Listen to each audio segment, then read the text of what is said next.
राधे राधे जी। आप सभी भक्तों का मेरे चैनल में स्वागत है। तो जी आज मैं फिर आ गई हूँ आप लोगों के साथ एक नई जानकारी लेके। तो जी एक सवाल मुझे कई दिनों से आ रहा था, मुझसे लोग पूछ रहे थे कि दीदी क्या पीरियड्स के समय, मासिक धर्म के समय लड्डू गोपाल जी की सेवा कर सकते हैं। तो मैंने सोचा क्यों ना मैं इसी विषय में आज वीडियो बनाई। तो जी सबसे पहले तो आपको ये जानना पड़ेगा कि आप लड्डू गोपाल जी को किस रूप में मानते हो, क्योंकि देखिए सबका अलग अलग तरीका है लड्डू गोपाल जी को मतलब मानने का। कई लोग उन्हें अपने पुत्र रूप में मानते हैं, कई लोग भाई रूप में, कई लोग पिता रूप में, कई लोग प्रियतम रूप में, तो अनेकों रूप में मानते हैं। तो कई लोग उन्हें ठाकुर जी के रूप में मानते हैं। तो ये आपको समझना होगा कि आप लड्डू गोपाल जी को किस रूप में मानते हैं। अब बात करते हैं जो हमें पीरियड्स आता है और उस समय जब हमारे घर में लड्डू गोपाल जी होते हैं, तो उस समय क्या होता है ना कि हम लोग सोच में पड़ जाते हैं कि क्या हमें उस समय लड्डू गोपाल जी की सेवा करनी चाहिए या नहीं, सेवा करने से दिक्कत होगा या नहीं। तो देखिए अगर आपके घर में आपके अलावा भी कई लोग हैं, तो देखिए उस समय आप सेवा नहीं भी करेंगे तो कोई दिक्कत नहीं है, जो भी आपके घर में है वो सेवा कर सकते हैं।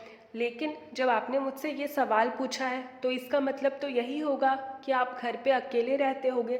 तो देखिए अगर आप और आपके हस्बैंड घर पे अकेले हैं, अगर आपके हस्बैंड लड्डू गोपाल जी की सेवा कर सकते हैं तो बहुत बढ़िया बात है। लेकिन हम लोग कभी किसी को फोर्स नहीं कर सकते हैं सेवा करने के लिए। सबका पूजा करने का तरीका अपना होता है, इसमें कभी भी किसी से ज़बरदस्ती नहीं करवा सकते हैं। भक्ति एक ऐसा चीज़ है जो खुद से आता है, आप कभी भी किसी पे थोप नहीं सकते हैं। तो देखिए अगर आप पीरियड्स के समय हैं तो आप लड्डू गोपाल जी की सेवा आराम से कर सकते हैं, लेकिन आपको कुछ बातों को ध्यान में रखते हुए उनकी सेवा करनी है। जैसे कि जब भी आपके घर पे लड्डू गोपाल जी को आप लाए तो आप कोशिश करिए कि उनका एक अलग स्थान बनाइए जहाँ पे आप लड्डू गोपाल जी को रखिए। पूजा मंदिर में उस समय हाथ लगाना बिल्कुल वर्जित होता है और उस समय बिल्कुल भी हाथ नहीं लगाना चाहिए।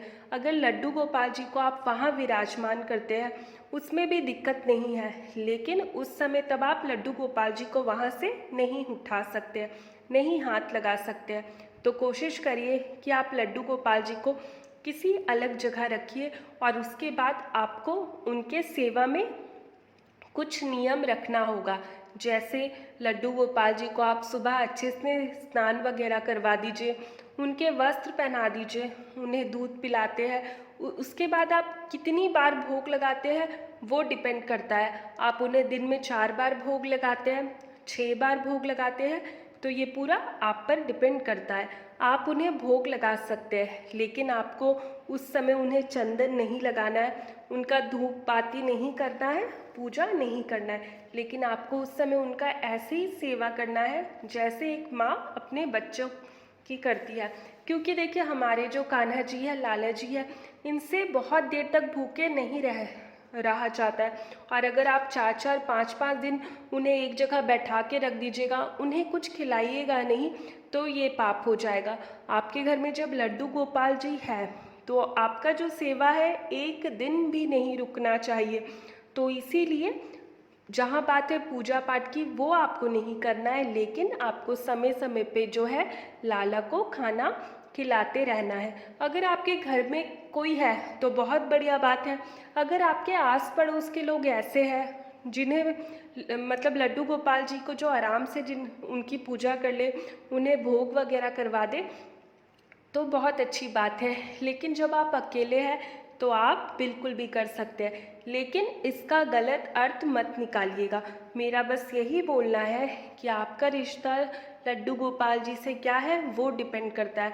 आप लड्डू गोपाल जी की सेवा कैसे करते हैं वो मैटर करता है। और देखिए क्या हो जाता है ना कि जब हम लड्डू गोपाल जी के साथ एक रिश्ता बनाते हैं, उनसे हमें इतना लगाव हो जाता है कि बस हम लोग उनकी भक्ति में लग जाते हैं।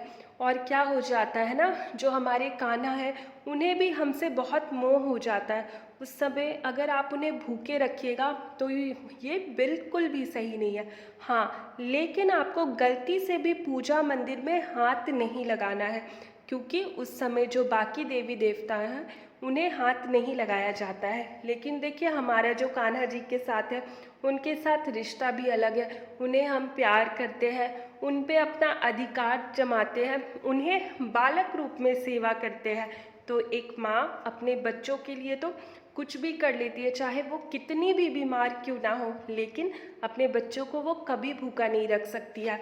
तो वैसे ही आप कान्हा को बहुत अच्छे से खिला पिला सकते हैं। बस पूजा नहीं करना है। और देखिए ये ज़्यादा दिन का बात तो नहीं है, सिर्फ 4-5 दिन का बात होता है। इसको ध्यान में रखिए और आराम से सेवा करिए। और अगर आप बहुत ज़्यादा टेंशन लीजिएगा, बहुत ज़्यादा सोचिएगा, तो उससे फिर कुछ होने वाला नहीं है। अगर आपका सेवा छूटता है तो ये फिर दिक्कत है, क्योंकि जब कान्हा जी को आप अपने घर पे लेके आए हैं और जब आप एक गृहस्थ जीवन में हैं तो आपको भी पता है, और देखिए आपको ये भी पता है कि आपको पीरियड्स आएगा ही, आप अकेले रहते ही हैं, तो भी आप लड्डू गोपाल जी को जब ला रहे हैं तो इसका मतलब कहीं ना कहीं जो हमारे लाला है वो आपसे सेवा लेना चाह रहे हैं। तो आप आराम से सेवा करिए और रास्ता अपने आप निकल जाता है। बस आपका मन शांत होना चाहिए, आप में सेवा भक्ति होना चाहिए, उससे ज़्यादा और कुछ भी नहीं। और हाँ, थोड़ा सा नियम भी करना है, थोड़ा सा नियम करिए, थोड़ा ध्यान से सब कुछ करिए, फिर कोई भी दिक्कत नहीं है। बाकी क्या है, आराम से लड्डू गोपाल जी की सेवा कर सकते हैं। लेकिन अगर आप पूजा मंदिर में जाके लड्डू गोपाल जी को हाथ लगा रहे हैं तो ये फिर गलत हो जाएगा। ये आपको बिल्कुल भी नहीं करना है। लड्डू गोपाल जी को किसी अलग जगह में रखिए, वहाँ पे बस उन्हें समय समय पर भोग लगाते रहिए। तो जी, अगर जानकारी अच्छी लगी होगी तो अपने फ्रेंड्स एंड फैमिली के साथ शेयर करिएगा। राधे राधे।